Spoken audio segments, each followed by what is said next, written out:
33% of marketers claim that their main priority for 2019 is to optimize their website for maximum conversion. This is a painful goal considering the tools that these marketers have at their disposal to do so. Tools such as A/B testing or multivariable testing are expensive, slow, and usually ineffective. Despite this, the testing space has seen major growth in the last couple of years, reaching 300 million in 2018 and expecting to reach 1 billion by 2021. To enable marketers to optimize web experiences, Berry uses deep learning techniques to process incoming user data to create a customized version of the website to that user that is optimized for maximum conversion, and then learns from that user's interaction to be able to continually increase conversion rates.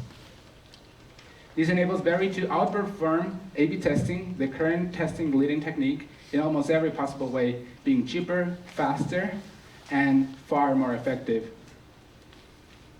Its negligible marginal costs, its ability to perform thousands of experiments simultaneously, and its ability to learn at the individual level will enable marketers to create customized deep web experiences for all of their users like it has never been possible before. Thank you.